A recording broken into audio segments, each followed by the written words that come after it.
Christmas ఊరికే merry Christmas, happy Christmas అని చెప్పుకునేది కాదు. Share your merry and happiness with others. మనం కనీసం మనకున్న దాంట్లో చాక్లెట్, ఒక కేక్, ఒక ఐస్ క్రీమ్, ఒక బిస్కెట్, మనకు కలిగింది ఏదో ఇతరులతో పంచుకోవడం క్రిస్మస్ యొక్క ఆరంభం. వారు ఆయన తట్టు చూడగా వారికి వెలుగు కలిగిన వారి ముఖములు ఎన్నడూ లజ్జింపలేదని వాక్యంలో రాయబడుతూ వచ్చి. ఆయన ఎందుకు వచ్చాడు ఈ పండుగ, ఈ భూమి మీదకి? 5 కారణాలు మీ గమనానికి నేను తీసుకురావాలని కోరుతున్నాను. మొదటిది మనకు పరిచయమైన వాక్య భాగం లూకాసు వార్త 19వ అధ్యాయం 10వ వచనం. నశించిన దానిని వెదికి రక్షించుటకు మనిషి కుమారుడు వచ్చెను. ఎందుకు వచ్చినాడు? To seek and save that was last. నశించిన దానిని వెదికి రక్షించడానికి వచ్చెను. కనుక యేసు ప్రభువు ఈ భూమి మీదకి వచ్చిన ఉద్దేశంలో 5లో ఒకటి ఏంటంటే రక్షించడానికి వచ్చాడు. He came into this world to bestow us with the salvation. రక్షణతో అలంకరింప చేయడానికి వచ్చింది. ఇక్కడ జక్కయ్య వృత్తాంతం లూకా భక్తుడు మాత్రమే రాశాడు, మిగతా భక్తులు ఎందుకో రాయలేదు మనకు తెలియదు.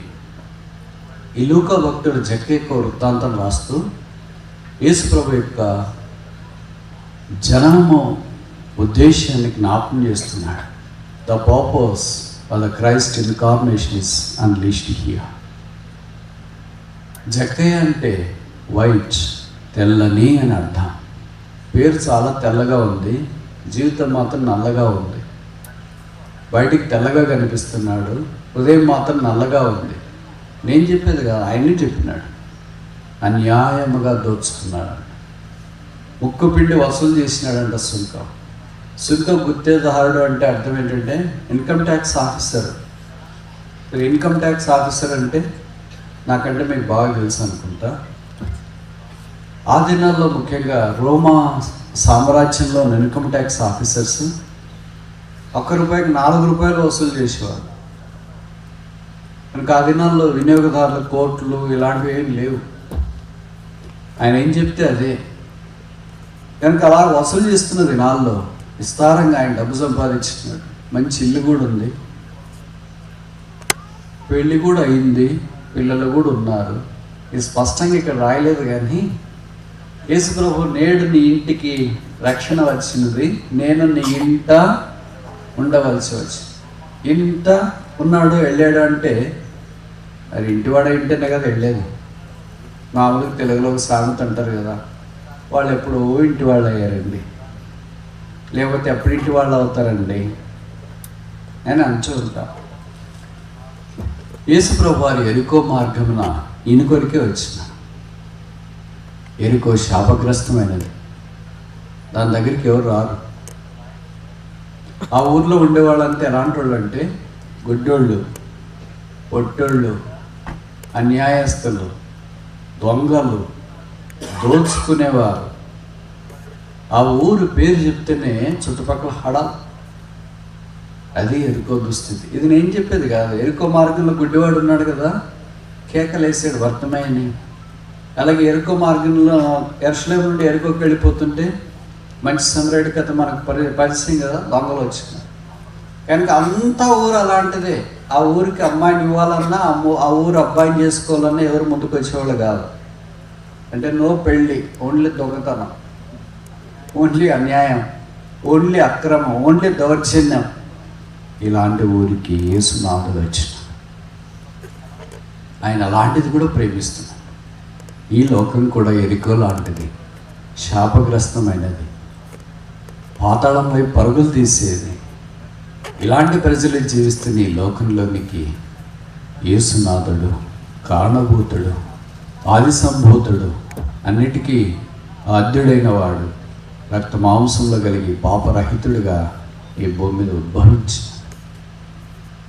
ఎరికో కొరకు వచ్చింది కేవలం నాకు తెలిసి ఆ రోజు జక్కయ్య కొరకు మాత్రమే. జక్కయ్యకి ఆశ కలిగింది, యేసు ఎవరో అని చూడాలని. Wants to see who Jesus is. ఎవరైతే యేసు ఎవరో అని కోరుతున్నారో వారందరికీ యేసు ప్రభు ప్రత్యక్షమవుతాడు. ఆయనతో నాకేం పని ఉంది? అని అనుకునే వాళ్ళ విషయంలో వారు వస్తేనే ప్రభు వారితో మాట్లాడతారు. You wanted to see who Jesus is.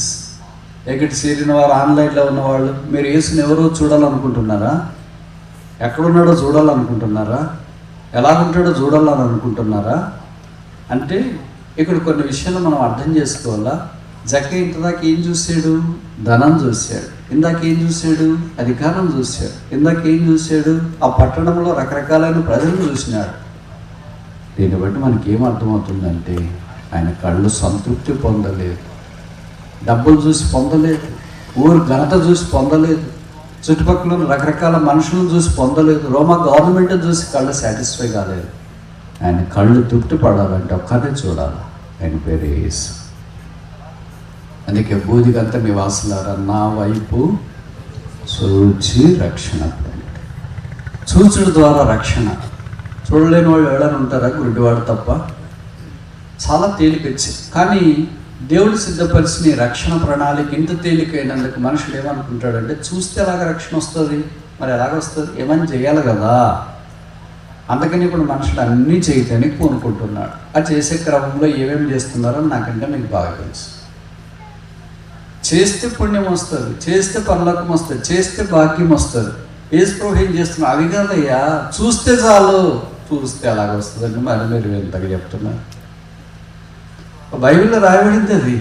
వారు ఆయన తట్టు చూడగా వారికి వెలుగు కలిగిన వారి ముఖములు ఎన్నడూ లజ్జింపలేదని వాక్యంలో రాయబడుతూ తను చూడాలని కోరుతున్నాడు. అందుకే యేసు ప్రభు వారు భూమి మీద నుండి పైకెత్తబడిన తర్వాత అనేకులను ఆయన ఆకర్షిస్తాడని వాక్యం సెలవిస్తుంది.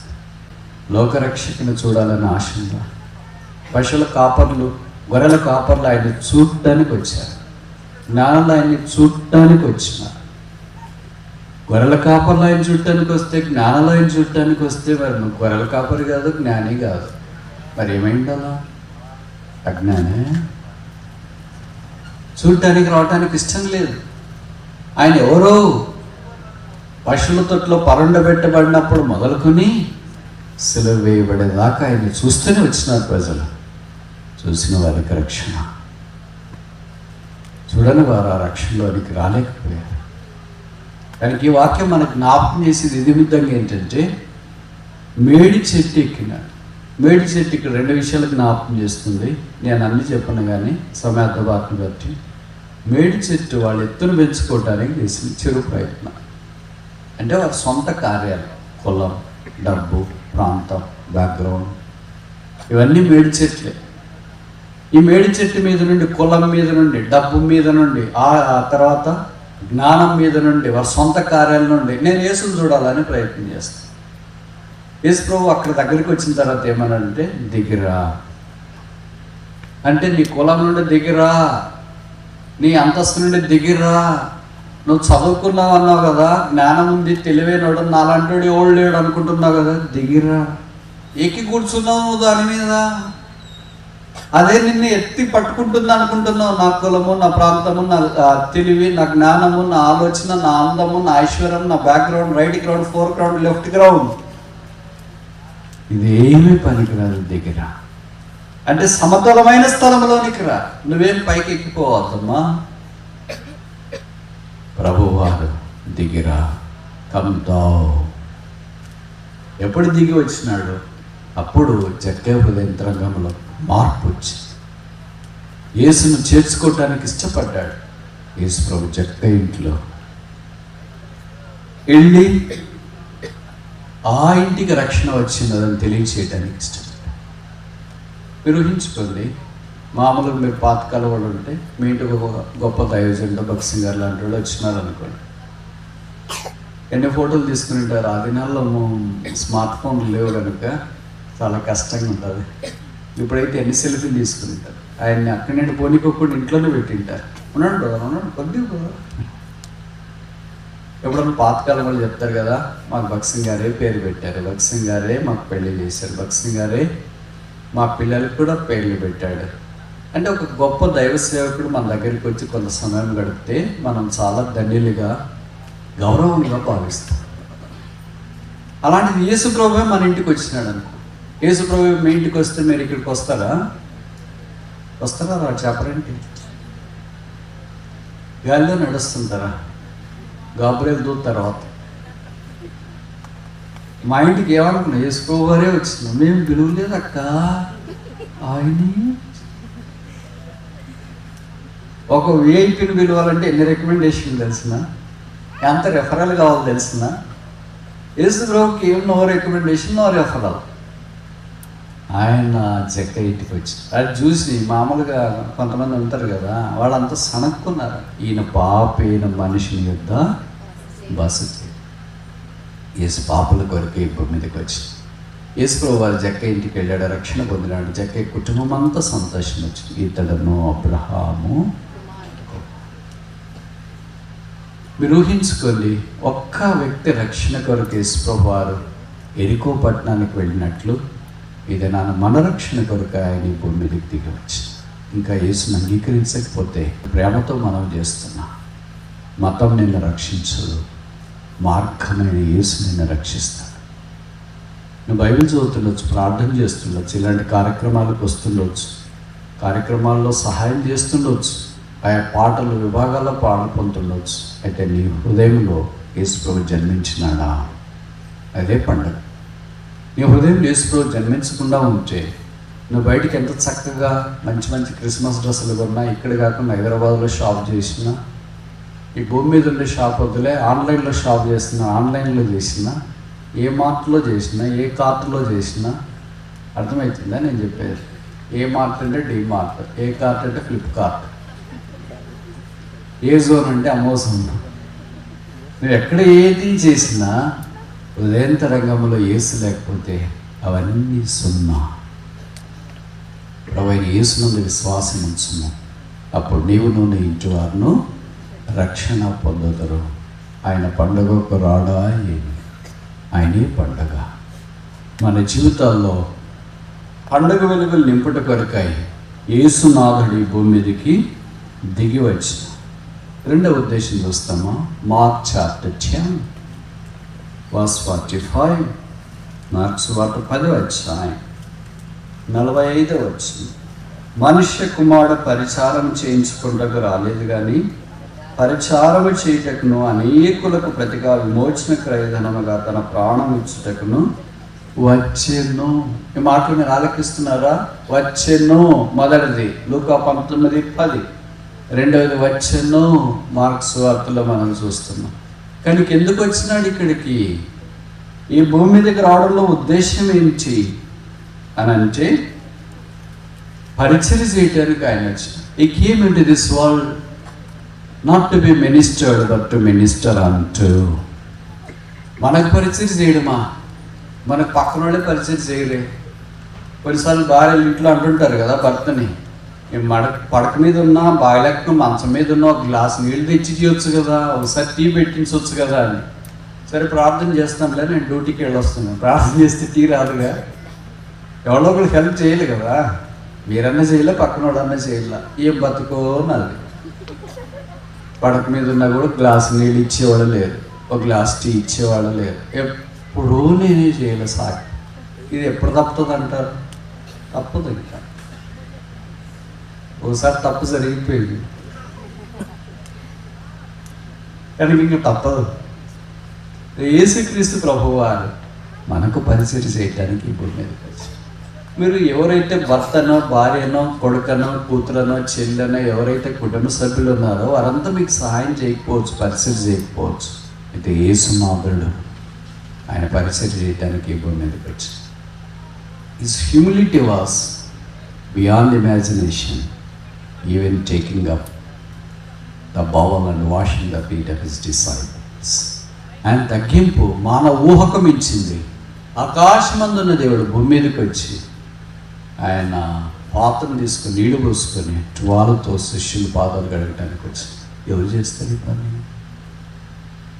ఎవరు పరిచర్య చేయడానికి కోరుకుంటారు? ఎవరైనా పరిచర్య చేయించుకోవడానికి ఇష్టపడతారు కానీ చేయటానికి ఇష్టపడతారు. ఒకే ఒక్కడు 6000 సంవత్సరాల మానవ చరిత్రలో మనిషికి పరిచయం చేయటానికి దిగి వచ్చి ఆయన పేరు యేసుక్రీస్తు ప్రభువు. అందుకే మీకు తెలుసు, దీని అర్థం చెప్పడానికి మీకు పరిచయం అంతా, వాక్యం అంతా, కానీ ఒకసారి జ్ఞాపకం చేస్తుంది. పాత నిబంధనలో ప్రత్యక్ష గుడారం ఉంది. వెలుపట ఆవరణము, పరిశుద్ధ స్థలము, అతి పరిశుద్ధ స్థలం అని 3 భాగాలు ఉన్నాయి. వెలుపట ఆవరణంలో కొన్ని ఉపకరణాలు ఉన్నాయి, పరిశుద్ధ స్థలంలో కొన్ని ఉపకరణాలు ఉన్నాయి, అతి పరిశుద్ధ స్థలంలో కొన్ని ఉపకరణాలు ఉన్నాయి.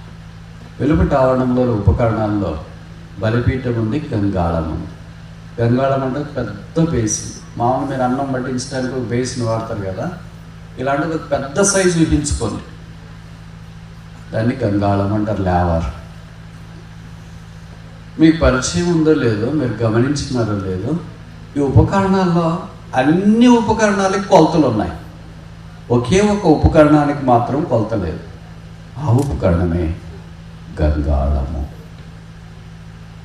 గంగాళం అంటే నీళ్లు పోయబడిన ఒక పాత్ర. నీళ్ళు ఎందుకంటే కడుక్కొని శుద్ధీకరించబడటానికి. మనం కొత్త నిబంధనలోనికి వచ్చినాం కనుక ఇప్పుడు పాత నిబంధనలు ఆ కార్యం చేయము. ఇంకా ఇక్కడ చేసేవాళ్ళు ఉన్నారు, మీకు తెలుసు కదా, మీరు చుట్టే కనిపిస్తుంటారు. వాళ్ళు శుభ్రంగా కాళ్ళు చేతులు అన్నీ కడుక్కొని వాళ్ళ కార్యక్రమం చేయడానికి ప్రయత్నం చేస్తారు. మనం కొత్త నిబంధనలు ఏమంటే శుభ్రంగా ఉండాలి, అది వేరే విషయము. అంతరంగంలో శుద్ధి ప్రాముఖ్యమైనదే. పాత నిబంధనలో గంగాళానికి కొలతలు లేవు. మందసంకి వచ్చేటప్పుడు కొలతలు ఉన్నాయి, తెరలకు కొలతలు ఉన్నాయి, పొడవు వెడల్పు ఎంత కొలతలు ఉన్నాయి. దెర్ ఆర్ మెజర్మెంట్స్, అంటే లిమిట్స్. కొలత అంటే అర్థం ఏంటి? కొలవగలిగింది అని. కొలత లేదంటే అర్థం ఏంటి? It cannot be scale, measured, fathomed. దాన్ని కొలవలేము, దాన్ని స్కేల్ చేయలేము, దాన్ని మెజర్ చేయలేము. It has no units. దాని పేరే గంగాళం. అంటే అర్థం ఏంటి? యేసుప్రభు వారు పరిచయం చేయడానికి వచ్చే గంగాళము ఆయనే, బలిపీఠం ఆయనే, ధూమవేదిక ఆయనే, సన్నిధి రొట్టెల వల్ల ఆయనే, మందసం ఆయనే, ప్రత్యక్ష గుడారములోని ఫర్నిషింగ్స్ అన్నీ, అంటే ఉపకరణాలన్నీ యేసుని జ్ఞాపకం చేస్తాయి. దాంట్లో ఈ గంగాళం శుద్ధీకరించినట్లుగా యేసు రక్తానికి కొలత లేదు. No scale. గంగాళంలో నీళ్ళు ఎన్నబడతాయి, దీంట్లో ఎన్నబడతాయి నీళ్ళు, దీనికి రాసింటారు. 300 ml ఏదంతా రాసింటారు. లీటర్ బాటిల్, 2 లీటర్ల బాటిల్ అంటే దీనికి కొలత ఉంది. గంగాళం వేసిన తర్వాత దానికి కొలత లేదు. యేసు ప్రభు అనే గంగాళంలో రక్తం ప్రవహించిన తర్వాత ఇట్ హ్యాస్ నో స్కేల్. కొలత లేదంటే అర్థం ఏంటి? అది ప్రవహిస్తూనే ఉంది, అది అందుబాటులోనే ఉంది. పాపలమైన మనము గంగాళమైన యేసు శిలువ రక్తం దగ్గరికి వచ్చి కడగబడి శుద్ధీకరించబడి అటు పరిశుద్ధ స్థలంలోని మహిమ దగ్గరికి ప్రవేశించగా యేసునాథుడు దాని కొరకు ఈ భూమి మీదకి మానవ ఆకారంలో దిగి వచ్చాడు. ఆ గంగాళం క్రీస్తే. మనం శుద్ధీకరించేవాడు క్రీస్తే, మనం పరిశుద్ధపరిచేవాడు క్రీస్తే, మనకు పరిచర్య చేసేవాడు క్రీస్తే.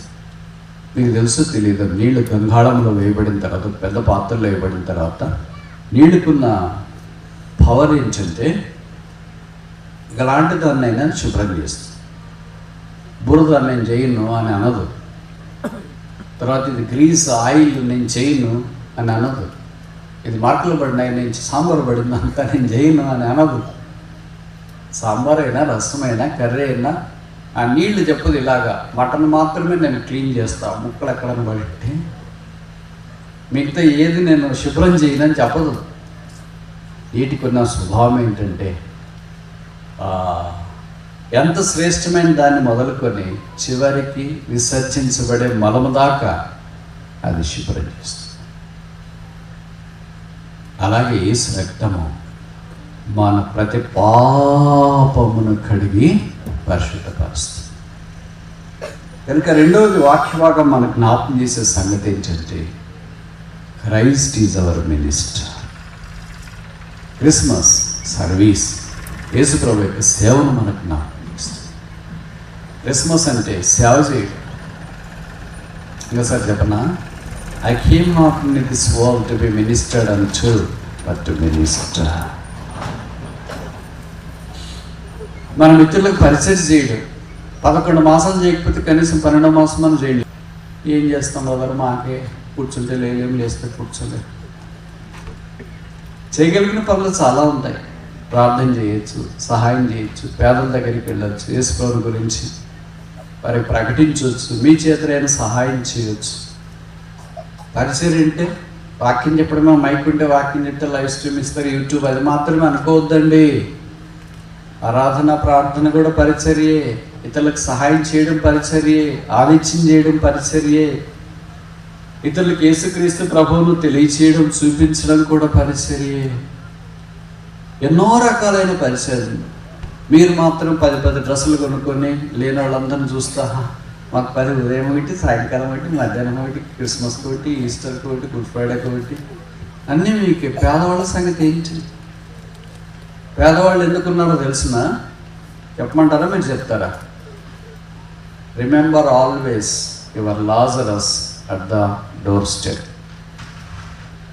మీ ఇంట వాకిటి ఉన్న లాజర్ను గుర్తుపెట్టుకోండి. ప్రతి ధనవంతుని ఇంట వాకిటి ఎవరు ఉంటారు? లాజరు.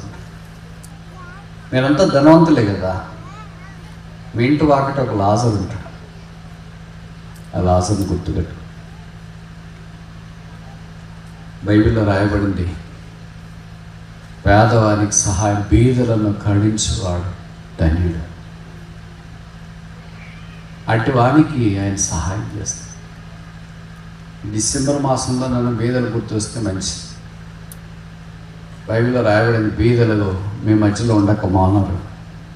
ఎందుకంటే ధనవంతుల యొక్క లక్షణం తెలుసుకోవాలంటే వాళ్ళు ఉండాలి. కనుక మీకు తగ్గినా పర్లేదు, ఒక జత 2 జతలు, డజన్లు మీరే తీసుకోకుండా వేరే వాళ్ళని గురించి కూడా ఆలోచించండి. పేదల గురించి ఆలోచిస్తారు, మీరు గురించి, భర్త భార్యను గురించి, భార్య భర్తను గురించి, వాళ్ళిద్దరు కలిసి పిల్లల గురించి, పిల్లల తల్లిదండ్రుల గురించి, ఆడపడుచుల గురించి, తర్వాత తిరుగు పొరుగు వారిని ఆలోచిస్తారు. But what about the under privileged, poor people, తల్లిదండ్రులు లేని వారు, నిరాశ్రయులు, సామాన్యమైన ప్రజలు. మీకు తెలుసు తెలీదు, నేను ఒకసారి అమెరికా వెళ్ళినప్పుడు, చాలా ఏళ్ళ క్రితం, మొదటిసారి 2002 అనుకుంటా, దాదాపు 2 దశాబ్దాల క్రితం, కొన్ని లైబ్రరీస్, యూనివర్సిటీస్కి వెళ్ళాను. నవంబర్లోనే, డిసెంబర్ కాదు. దాదాపు నేను వెళ్ళిన ప్రతి స్థలంలో క్రిస్మస్ ట్రీ పెట్టినారు, లైబ్రరీ కానీ యూనివర్సిటీస్ కానీ. క్రిస్మస్ ట్రీకి అక్కడక్కడ కొన్ని వేలాడదీసినారు. ఏంటంటే గిఫ్ట్ ఓచర్స్. గిఫ్ట్ ఓచర్స్ అంటే ఏంటంటే, మీరు ఏదైనా గిఫ్ట్ ఇవ్వాలని అనుకుంటే ఆ క్రిస్మస్ చెట్టు దగ్గరికి వెళ్తే దాని మీద ఓచర్ రాసింటారు, షూస్, చెప్పులు, బూట్లు అని. అది నువ్వు లాక్కొని వస్తే షూ పోయి నువ్వు ఖచ్చితంగా అక్కడ పెట్టవచ్చు. ఒకవేళ పెన్, స్కెచెస్, షర్ట్స్ ఇలాగ రాసింటారు. అవి నువ్వు తీసుకుని వస్తే అర్థం ఏంటంటే, అక్కడ ఉన్న వాళ్ళు, దాన్ని ఆర్గనైజ్ చేసేవాళ్ళకి ఏంటంటే, ఇది ఎవరో స్పాన్సర్ చేస్తున్నారు. అలాగే వాళ్ళు తీసుకుని వెళ్ళి దానికి అవసరమైన మెటీరియల్, పాతది కాదు, నువ్వు వాడింది కాదు, కొంతమంది వాడిన కూడా బీరువాలో పెట్టుకుంటారు. దీన్ని ఏంటో మా అమ్మ అప్పుడుది ఇప్పుడేం వాడవు కదా, ఇవ్వచ్చు కదా. ఎంత భార్య భర్తలకి ఎంత పోట్లాట వస్తుందంటే, బీరువా నిండి తెరిస్తేనే పడిపోతుంటాయి. అమ్మాయి ఎవరికన్నా అంటే, నీకే, నా బీరువాలో పెట్టుకుంటే. ఎవరి దాంట్లో పెట్టుకున్నా పాత నీళ్ళు పోతే కొత్త నీళ్ళు వస్తాయి. పాతవి కావాలా కొత్తవి కావాలంటే ఎట్లా?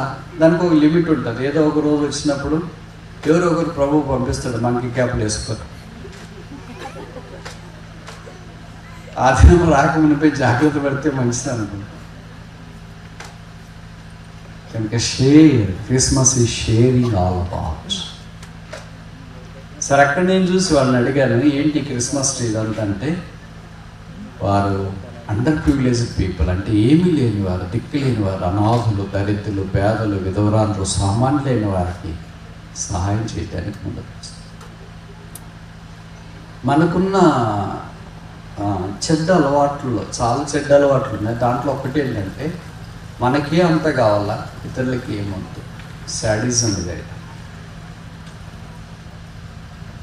ప్రభు ఏం కోరుతున్నాడంటే, ఇతరులకు కొద్దిగా, మనకు కొద్దిగా.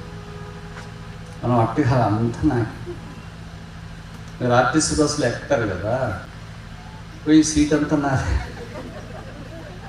ఇది అలవాటైంది ఆర్టీసీ బస్సుకి. ఇక్కడ అందరికి చేరని పక్కన మంచి అమ్మా కొద్దిగా జరుగుతావని. ఎక్కడుంది ఇక్కడ స్థలము, ఇదంతా మా వాళ్ళే వస్తారు. అక్కడ వస్తారండి, ఎక్కడ వస్తారు? కూర్చోమ్మా అని చెప్తే ఎంత బాగుంది. అయ్యో బ్రదర్ మీరు అట్లా చెప్తారండి, వాళ్ళు ఒక్కళ్ళు కాదు కూర్చునేది, అందరూ వస్తారు. మరి అందరు కొరికది బస్సు. ఆర్టీసీ బస్సు ఒక క్యాప్షన్ రాసింటారు, మీకు తెలుసా? ఆర్టీసీ బస్సు మీది, మాది, మన అందరిది. మనమేమంటామంటే ఆర్టీసీ బస్సు మీది కాదు, వాళ్ళది కాదు, మాది. ఇట్లా చాలామంది వారికి వారే ఆలోచించుకుని తలంచుకునేవారు. ఇలాంటి వారు క్రీస్తు మనసు కలిగిన వారు కాదు. ఫిలిప్పీ పత్రిక 2:5 మనం గమనిస్తున్నారు, క్రీస్తు యేసు కలిగిన ఈ మనస్సు మీరును కలిగింది. Let the mind of Christ be in you. కనుక క్రిస్మస్ ఊరికే మేరీ క్రిస్మస్, హ్యాపీ క్రిస్మస్ అని చెప్పుకునేది కాదు. Share your merry and happiness with others. That is the ministry. యేసు ప్రభు తన ప్రాణాన్ని పెట్టడానికి భూమి మీదకి వచ్చింది. మనం కనీసం మనకున్న దాంట్లో చాక్లెట్, ఒక కేక్, ఒక ఐస్ క్రీమ్, ఒక బిస్కెట్, మనకు కలిగింది ఏదో ఇతనితో పంచుకోవడం క్రిస్మస్ యొక్క ఆరంభం. 3 చూస్తాను, యోహాను సువార్త 9వ అధ్యాయం, జాన్ చాప్టర్ 9 verse 39 అనుకుంటున్నాను. యోహాను 9:39, జాన్ చాప్టర్ 3 verse 39. అప్పుడు యేసు చూడని వారు చూడవలను, చూచువారు గుడ్డివారు కావలను అన్న తీర్పు నిమిత్తము నేను ఈ లోకమునకు వచ్చి తిని అనే మాటలు మీరు గమనిస్తున్నారా? ఎందుకైనా వచ్చినాడు? Blindness and light. కనిపించేవాళ్ళు, కనబడని వాడు, చూసేవాళ్ళు, చూడని వాడు. It's ministry of separation. ఇంకో మాటలో చెప్పాలంటే, ఈ came into this world not only for salvation, not only for service, but for separation two. రక్షించడానికి వచ్చినాడు మొదటిది. రెండవది పరిచయం చేయడానికి వచ్చినాడు. మూడవది ప్రత్యేకం. ఎవరు చీకటి, ఎవరు వెలుగు? చీకట్లో ఉన్న వారిని ఆశ్చర్యకరమైన వెలుగులోనికి తీయటానికి యేసునాథుడు ఈ భూమి మీదకి దిగవచ్చు. అందుకే పేతురు అన్నాడు మార్వలస్ లైట్, ఆశ్చర్యకరమైన వెలుగు. పౌలు అన్నాడు గ్రేట్ లైట్, ప్రకాశమానమైన వెలుగు. లైట్ ఫ్రమ్ అబౌవ్, పైనుండి వచ్చిన వెలుగు. అపోస్తుల కార్యాలు 9, అపోస్తుల కార్యాలు 22, అపోస్తుల కార్యాలు 26. అపోస్తులైన పౌలు తన సాక్ష్యాన్ని అపోస్తుల కార్యాల్లో 3 సార్లు ప్రస్తావించి 3 సార్లు సందర్భాల్లో వెలుగు వెలుగు వెలుగు. యోహాను రాసిన మొదటి పత్రిక 1వ అధ్యాయం 5వ వచనం, గాడ్ ఈజ్ లైట్, దేవుడు వెలుగైనాడు. And there is no darkness in him, ఆయనలో చీకటి ఎంత మాత్రమూ లేదు. మన సంగతికి వచ్చేటప్పటికి we are darkness and there is no light. చీకటై ఉన్నాము, వెలుగు లేదు. కనుక చీకటైన మన జీవితాన్ని వెలిగించడానికి ఆయన ఈ భూమి మీదకి వచ్చింది. అందుకే క్రిస్మస్ అంటే చాలాసార్లు చాలా స్థలాల్లో డెకరేషన్ ఎక్కువ ఉంటుంది, లైటింగ్ ఎక్కువ ఉంటుంది. ఎందుకంటే లోపల ఎలాగో లైట్ లేదు కదా, బయటనే ఉండని అని. యేసు ప్రభువు వారిని వెలిగించడానికి వచ్చినాడు. హార్ట్, హృదయంలో వెలుగు, హృదయంలో ప్రకాశం. ఆ లైట్, ఆ వెలుగు ప్రత్యక్షపరచబడి దైవ కార్యముల కొరకై ముందుకు సాగిపోవాలని దేవుడు కోరుతాడు. మనం ఈ లోకానికి వెలుగుగా ఉన్నాం. చీకట్లో ఉన్న వ్యక్తి ఎక్కడి ముందో గుర్తించలేడు, తడుముకుంటాడు. చూడండి, పవర్ పోయింది అనుకోండి, పాతకాలంలోనైతే లాంతర్లు కానీ, క్యాండిల్ కానీ, క్రోవత్తి కానీ అంటించేవారు. ఇప్పుడు మీ దగ్గర అన్ని స్మార్ట్ ఫోన్లు వచ్చినాయి కనుక ఎవరెక్కడున్నా పవర్ పోయిన వెంటనే లైట్ స్విచ్ ఆన్ చేస్తారు. పాతకాలంలో అలా కాదు. లాంతర్ కానీ, దీపం కానీ, క్రొవ్వొత్తి కానీ ఎక్కడో సగ్గున పెట్టింటారు. పవర్ పోయిన వెంటనే ఎవరో ఒకళ్ళు లేచి నేను తీసుకొని వస్తానంటే, చేతులు బాగాలేకపోతే ఏం చెప్తాను, నువ్వు వద్దురా నాయన, ఉండేది కూడా పోతుంది, ఒకరు వేరే వాళ్ళు తెస్తారులే అని చెప్తారు. ఎందుకంటే వాళ్ళు అట్లా ఇట్లా పోయినారు అనుకో, పడిపోతే కరెక్ట్ దీపం మీద పడిపోతే ఉండేది కూడా పోతుంది కదా. అందుకని ఎవరైతే జాగ్రత్తగా పనిచేయగలరో వారికి ఆ పని అప్పగిస్తారు. యేసు వారి భూమి మీద ఉన్న దినాల్లో అదే పోరు చేసి దీపం వెలిగించి ఎవరు మంచం కింద పెట్టరు, కొంచెం కింద పెట్టరు. అందరికీ అది వెలుగు కలుగుట కొరకాయి వారు దాన్ని దీపస్తంభం మీద పెడతారు. ఆ దీపస్తంభమే యేసు ప్రభువు, ఆ దీపస్తంభమే సంఘం, ఆ దీపస్తంభమే వెలిగించబడిన మనం. Christmas is a light. Christmas వెలుగు, ఆ వెలుగే యేసునాథుడు. కనుక వెలుగైన తర్వాత చీకట్లో నుండి పక్కకు రావాలి కదా. మనమేమనుకుంటాం చీకట్లో కలిసిపోతున్నాం. చీకటి అంటే ఏంటి? చీకటి ఉందా లేదా? చీకటి ఉందా లేదా? ఉంది. కొంతమంది సిస్టర్స్ చెప్తాం, బ్రదర్స్ ఉందా లేదా? తొందరగా చెప్పండి, ముగిస్తాం. ఉంది, వెరీ గుడ్. ఇప్పుడు నేను చెప్తా, చలి ఉందా లేదా? మీకుందా నాకుందా? అందరికీ చలి, ఓకేనా? వెలుగు ఉందా లేదా? చీకటి ఉందా లేదా? చలి ఉందా లేదా? ఎండ ఉందా లేదా? మానం ఉందా లేదా? జీవం ఉందా లేదా? మీరు చెప్పిన సగం తప్పు. ఫ్లోలో చెప్పేస్తే మీరు అన్నీ ఉంది అని ఒకే రకమైన ఆన్సర్లు పెడితే 200లో 100 కరెక్ట్ అయితే కదా క్వాలిఫై అవుతానులే అనుకుంటాను. అట్లా క్వాలిఫై అయ్యేది కాదు, మల్టిపుల్ ఛాయిస్. అట్లా క్వాలిఫై కొంతమంది ఎంసెట్లో సీట్ సంపాదించిన కూడా ఉంటాయి. టీచర్లు కూడా చెప్పేటప్పుడు ఏం శాతగానోడికి ఇంక దద్దమ్మకి ఏం చెప్తారంటే, నువ్వు కరెక్ట్ ఆన్సర్లు పెట్టవుతురా, ఏబిసిడి అని ఉంటే 200 ప్రశ్నలు ఉంటే అన్నిటికీ ఏదో ఒకటి పెట్టు. ఏ అన్న పెట్టు, బి అన్న పెట్టు, సి అన్న పెట్టు, డి అన్న పెట్టు. ఒక్కో దానికి ఏబిసిడి జిగ్జాగ్ పెట్టొద్దు, అన్నీ పోతాయి.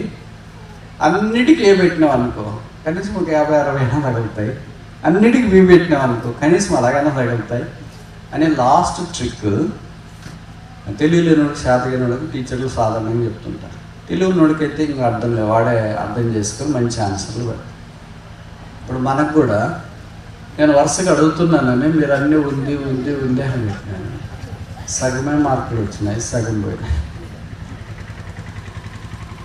మొదటిది చలి ఉందా లేదా? ఉంది అని చెప్పినారు, కానీ నేనేం చెప్తానంటే లేదు. స్వెటర్ వేసుకోలేదని లేదనుకుంటున్నాను.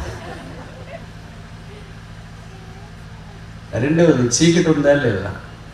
మీరేం చెప్పారంటే ఉంది అని చెప్పారు. నేనేం చెప్తున్నానంటే లేదు అని చెప్తాను. ఎట్లా చెప్తారు అని మీకు అనుమానం వస్తుంది కదా. ఇప్పుడు నేను చెప్తాను, చీకటి అంటే ఏంటి, చలి అంటే ఏంటి? చలిని ఎలా కొలుస్తారు? చలి ఎక్కువ పడుతుందంటే మామూలుగా ఏమంటా అంటే ఎన్ని డిగ్రీలు ఉంది బ్రదర్ టెంపరేచర్ అని. వాళ్ళు ఇప్పుడు ఏం చెప్తారంటే 10 ఉంది, 15 ఉంది, సింగిల్ డిజిట్ ఉంది అని. అదే వేసవికాలం వచ్చింది, ఎండ ఎక్కువ ఉంది బ్రదర్, ఎంత ఉందంటే 40-40 ఉంది. చలిని ఏం కొలుస్తుంది? ఏం కొలుస్తుంది? Temperature, thermometer. ఎండని ఏం కొలుస్తుంది? థర్మోమీటర్. అంటే రెండింటిని కొలిచే సాధనం ఏంటి? థర్మోమీటర్. ఇప్పుడు మన దగ్గరికి రాగలిగితే చలి లేదు, మరి ఎందుకు ఈ చలి పట్టినట్లు ఫీలింగ్ ఉంది? అదేంటి వడికిపోతుంటే చలి లేదని చెప్తున్నాను. మరి మీరు విచిత్రంగా, ఇట్ ఈస్ నాట్ చలి, it is dropping of temperature. ఉష్ణోగ్రత తగ్గిపోవడం, దాన్ని చలి అని మనం అనొచ్చు.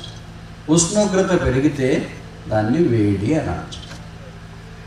చలి అనేది లేదు. ఉష్ణోగ్రత, temperature is there. Rise in the temperature is hot, low in the temperature is cold. ఇప్పుడు చీకటి వెలుగు దగ్గరికి వస్తాం. మీరు చీకటి ఉంది అని చెప్పినారు, నేనేం చెప్తానంటే లేదు అని చెప్తాను. ఎందుకు లేదు అని అంటే చీకటి is nothing but absence of light. చీకటి అంటే లైట్ లేకపోవడం.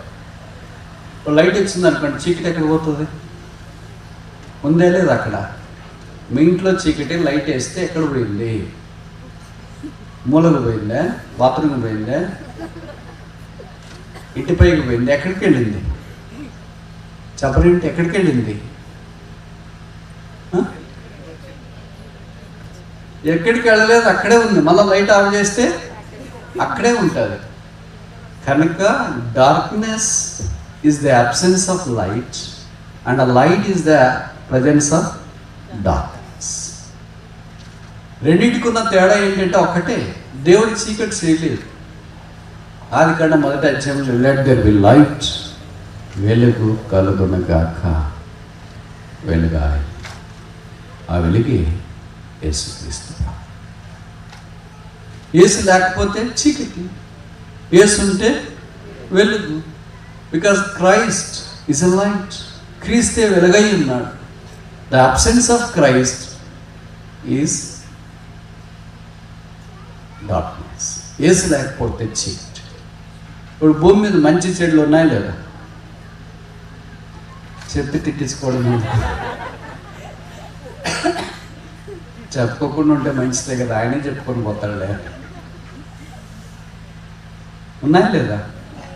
మంచి ఉందా? చెడు ఉందా? ఉంది. Very good. మీరు చాలా బాగా చెప్తారు. తప్పలు మాత్రం చెడు లేదు. Because God is good. దేవుడు మంచివాడు, ఆయన ఎప్పుడు చెడు చేయడు. మరి చెడ్డ కనిపిస్తుంది ఏంటి? చాలామంది ఇదే చెప్తుంటారు కదా, నేను దేవుడిని ఎందుకు నమ్మనంటే లోకం ఎక్కడ చూసినా చెడుతనమే ఉంది. బయటికి వెళ్ళినా అక్కడే ఉంది, ఇక్కడ ఉంది. దుర్మార్గం, చెడుతనం, దోపిడి, యుద్ధాలు, నష్టాలు, రోగాలు, కుళ్ళిపోయి ఇదంతా సమాజం. కానీ దేవుడు ఉండి ఇదంతా ఎందుకు జరుగుతుంది? దేవుడు ఉంది, జరుగుతుంది. ఎందుకంటే దేవుడిని వారు అంగీకరించడం లేదు. Absence of good is bad. Presence of bad is good. అంతేనా? అర్థమైంది నేను చెప్పే మాటలు? Absence of good is bad అంటే చెడు ఎందుకు వచ్చిందంటే మంచి లేదు అక్కడ. మంచి లేదు కనుక చెడు వచ్చింది. ఒకవేళ మంచి ఉంటే the presence of good is absence of bad. మంచి ఉంటే చెడు లేదు.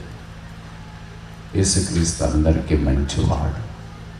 Wear Christ is there is no bad. Where there is no Christ there is evil.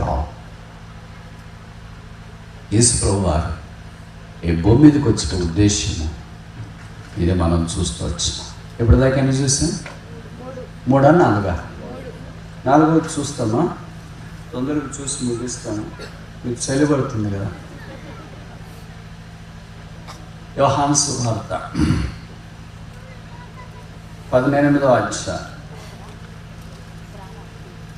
John chapter 18 verse 37. యోహాను 18 తెలుగులో మనకు కలిసి ఉన్నాయి 37 38. యోహాను 18 37 38. అందుకు పిలాతు నీవు రాసువా అని ఆయన అడగగా, యేసు నీవు అన్నట్టు నేను రాసుని, సత్యమును గురించి సాక్ష్యం ఇచ్చుటకు నేను పుట్టి తిని. ఎందుకు పుట్టాడు? ఎందుకు పుట్టాడు? సత్యమును గురించి సాక్ష్యం ఇచ్చుటకు పుట్టి తిని, ఇందు నిమిత్తం ఈ లోకమునకు ఎందుకు వచ్చాడు?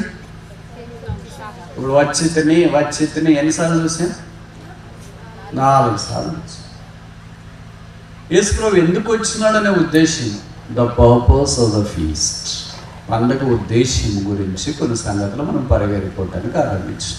మొదటిది, he came in to this world for salvation, రక్షణ ఇవ్వడానికి వచ్చాం. రెండవది, he came in to this world to extend his service, ఆయన మనకు పరిచయం చేయడానికి వచ్చాం. మూడవది, he came in to this world for the separation, ప్రత్యేకమైన జీవితం ఇవ్వడానికి వచ్చినాడు. నాలుగవది, he came in to this world to showcase the truth, సత్యమేమో చూపించడానికి వచ్చి. అప్పుడు నేను కొన్ని ప్రశ్నలు అడుగుతాను, నేను జవాబు చెప్తారా చెప్పరా? చెప్తారా చెప్పరా? చెప్తాము అంటే అడుగుతా, చెప్పము అంటే నేనే చెప్పుకొని పోతా. చలి పడుతుంది కదా, తొందరగా ముగించండి అని అంటారు కదా, ముగిస్తాం. యేసు ప్రభువు వారిని గురువారం రోజు ఆఖరి సందర్భంలో పిలాతు ఎన్ని ప్రశ్నలు వేశారు.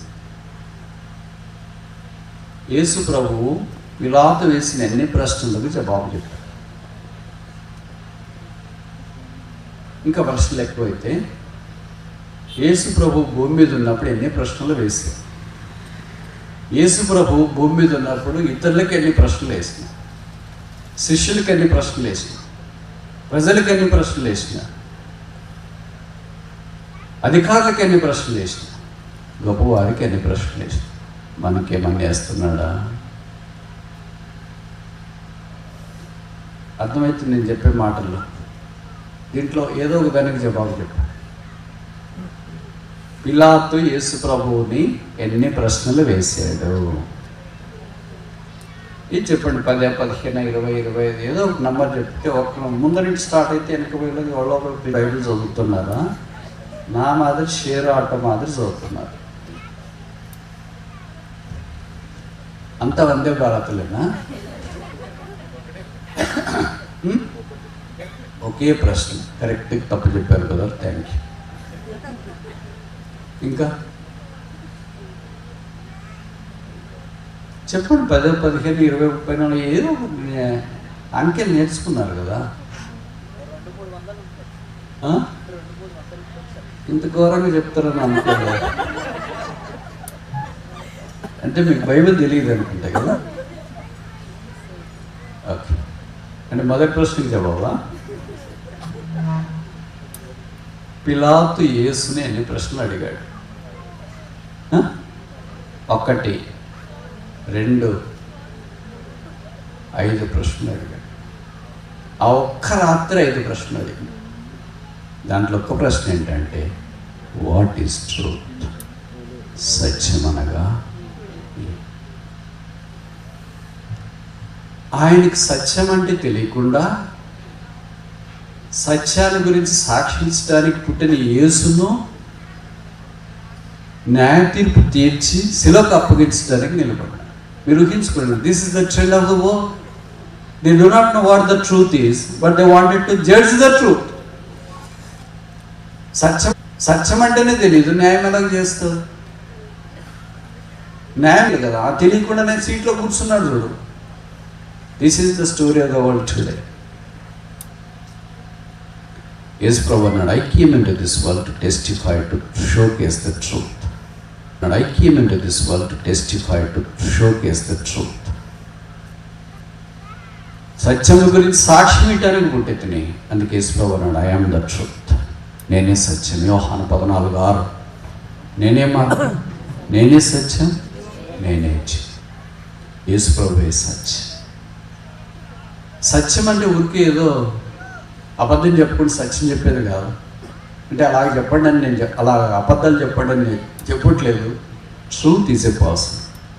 సత్యం ఒక వ్యక్తి. ఆ వ్యక్తి నాలో ఉంటే ఆయన చెప్పేదంతా సత్యం. ఆ వ్యక్తి బయట ఉంటే నేను చెప్పేదంతా అబద్ధమే.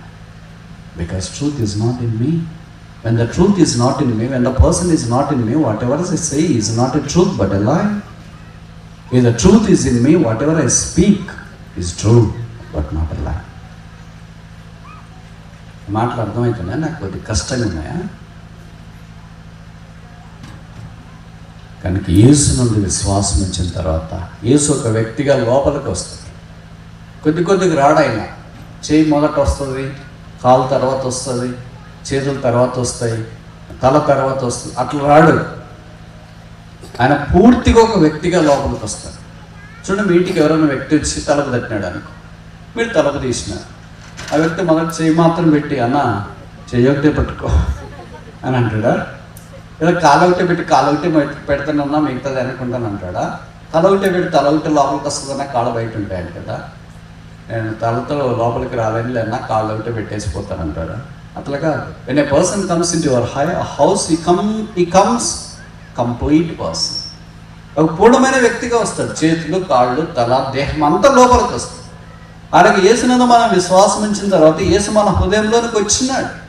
Know ye not that ye are the temple of the Lord and the Holy Spirit dwelleth in you? మీరు దేవుని ఆలయమై ఉన్నారని, దేవుని ఆత్మ నీలో నివసించున్నాడని మీరు ఎరగరా? దేవుని ఆత్మ అంటే ఇట్స్ ఎ గాడ్ హిమ్సెల్ఫ్. దేవుడే మనలో నివసిస్తున్నాడు. అందుకే బైబిల్లో రాయబడింది, యోహాను రాసిన మొదటి పత్రిక 5లో, he that is in you is greater than he that is in the world. మీలో ఉన్నవాడు లోకములో ఉన్నవాని కంటే గొప్ప. అంటే లోపల ఎవరో ఒక వ్యక్తి ఉన్నాడు కదా, ఆ వ్యక్తే యేసు, ఆ వ్యక్తే సత్యం, ఆ వ్యక్తి మార్గం, ఆ వ్యక్తి జీవం. ఆ వ్యక్తి లోపల లేకపోతే మన సత్యం అసత్యం. ఆ వ్యక్తి లోపల లేకపోతే మన మార్గం నిర్దోష మార్గం కాదు. ఆ వ్యక్తి లోపల లేకపోతే మన జీవం మరణం. సత్యం అనేది తెలియకుండా సత్యాన్ని తీర్పు తెచ్చడానికి న్యాయపీఠం మీద కూర్చున్నాడు పిలాతు. 6000 సంవత్సరాల మానవ చరిత్రలో రాత్రికి రాత్రే కేసు డిస్పోజ్ చేసింది ఇదొక్క సందర్భమే. మీలో చాలామంది వింటుంటారు కదా పేపర్లో, ఒకళ్ళు మీకు కూడా ఏదైనా లీగల్ పిటిషన్స్ ఉంటాయి, స్థలాలు అది ఇది. ఒక కేసుల మీద దాడి చేసిన కసాబు కూడా జరగలేదు, అది పార్లమెంట్ మీద దాడి చేసిన వారికి కూడా జరగలేదు, అది జరగదు. అట్లా రాత్రి కోర్టు పెట్టేంత అర్జెంట్ ఏముంది? పగల పెట్టొచ్చుగా. సరే పండగ అయితే వస్తే ఇంకో పండగ అవుతుంది కదా. మీకు తెలుసు కదా, కొన్నిసార్లు కోర్టులో కేసులు ఫైల్ చేసిన తర్వాత వాళ్ళు చచ్చిపోయిన తర్వాత కూడా తీర్పు రాదు. చచ్చింటారు మనుషులు, వేసినోడు చచ్చింటాడు, చచ్చి. అంటే ఇది ఎందుకు అలాగా? అందుకే పేతురు రాస్తాడు, అన్యాయపు తీర్పు నొందెనో.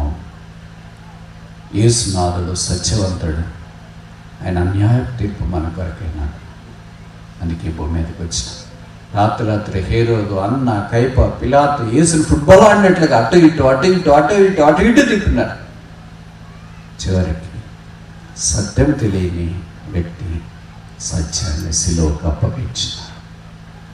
ఆ యేసునాథుడు శిలువ మీదకి వెళ్ళి తల మీద ముళ్ళ కిరీటం, ముఖం మీద ఉమ్మి, చేతుల్లో మేకులు, దేహం అంతా కొడా దెబ్బలు, రక్తము కార్చి చనిపోయి సమాధి చేయబడి తిరిగి లేచి పరలోకంలో మహామోహన్ కుడిపాల్సిన నాశనుడైనాడు. ఆ సత్యవంతుడైన యేసు అబద్ధమాడనేరని దేవుడు. God that cannot speak lie. మనం believers that cannot speak truth. Correct నైట్లు చెప్తే అబద్ధం ఆడనేరని దేవుడు. తెలుగులో negative, double negative is always a strong single positive. ఆడనేరని దేవుడు అంటే అర్థం ఏంటి? దేవుడు సత్యవంతుడని ప్లేనింగ్ చెప్పొచ్చు కదా, అదే డైరెక్ట్ వే ఆఫ్ టెల్లింగ్. భాషలో ఉన్న బలం ఏంటంటే, భాష నెగిటివ్ చెప్పినప్పుడు ఎక్కువ బలం ఉంటుంది, భాష ప్రశ్న రూపంలో చెప్పినప్పుడు ఎప్పుడు బలం ఉంటుంది. ప్రశ్న చెప్పుకునే జవాబు చెప్పినాను, సత్యం అనగా ఏమి ప్రశ్న. అది ప్రశ్న ఎప్పుడు బలంగా ఉంటుంది. అందుకే యేసుప్రభువు వారు భూమి మీద ఉన్నప్పుడు చాలా ప్రశ్నలు వేసినాడు శిష్యులను కూడా. లవ్ ఇస్ థౌ మీ, నన్ను ప్రేమించున్నావా? What people think that I am, నేనంటే ప్రజలు ఏమనుకుంటున్నారు? ఇలాగ ఎన్నో ప్రశ్నలు వారితో ఆయన సంబోధిస్తూ వచ్చి. అంటే ప్రశ్న is more powerful than answer. మనకు ప్రశ్న వేసేవాళ్ళకి ప్రశ్నతోనే జవాబు చెప్పాలి. దాన్ని అపాలజెటిక్స్ అంటారు. యేసుప్రభువు దగ్గరికి వచ్చి, ఏంటయ్యా మీరు మార్చి దగ్గరికి వస్తుంది కదా, ఇన్కమ్ ట్యాక్స్ కట్టరా అని అంటే, యేసుప్రభువు ఎవరికి కట్టాలా? మనమైతే కడతామండి, ఆడిటర్కి ఇచ్చినాం, వాళ్ళు వేసేస్తాం. యేసుక్రీస్తు నువ్వు రాజు అంటే నీకు తెలుదా? క్వశ్చన్కి క్వశ్చనే జవాబు. That's called apologetics. Only Christ is such a intelligent person who can answer the questions with a question. యేసుప్రభువు ఎన్ని ప్రశ్నలకు జవాబు ఇచ్చినట్టు తెలుసా మీకు? షాక్ అయితే నేను చెప్తే చెప్పమంటారా? చల్లబడుతుంది బ్రదర్, ముగించుకుంది. ముగిస్తాను. ఈయన పండుగకు రాడా ఏంటి? యేసే పండుగ. ఆయన వచ్చిన ఉద్దేశం సత్యమును తెలియజేయటానికి, సాక్ష్యం ఇవ్వడానికి భూమి మీదకి వచ్చిన. ఇప్పుడు మన సంగతి ఏంటి మరి? ఈ క్రిస్మస్ మనకు కూడా ఈ 4 పాఠాలు జ్ఞాపకం చేస్తుంది. మనం పొందిన రక్షణ భయంతో వణుకుతో కొనసాగించాలా, ఇతరులను ఆ రక్షణలోకి తీసుకు. రెండోది, మనం రక్షించబడ్డాం కనుక మనం పరిచయం చేస్తూ ఇతరులకు పరిచయం చేయడానికి పొందాం. మూడోది, మనం రక్షణ పొందినాం కనుక ఈ క్రిస్మస్ జ్ఞాపకం చేసే సత్యం, సెపరేషన్, ప్రత్యేకమైన జీవితం, చీకట్లో నుండి వెలుగు, అసత్యంలో నుండి సత్యంలోని, అసుతోమ సత్కమయ, తమసోమ జ్యోతిర్గమయ, మృత్యోన్మ అమృతంగమయ, సదయా ఆ ప్రియ యేసు. ఆ సత్యంలో ఉన్నాం దేవా, సత్యంలోనికి మమ్మను నడిపించు. ఆ సత్యమే యేసు. ఆయనే పండగని గుర్తించి ఆ యేసు చుట్టూ చేరి సత్యమైన యేసును తెలియజేస్తూ ప్రకటిస్తూ సత్యవర్తలుగా జీవించాలని దేవుని యొక్క ఉద్దేశం. ఆయన పండుగకు రావడం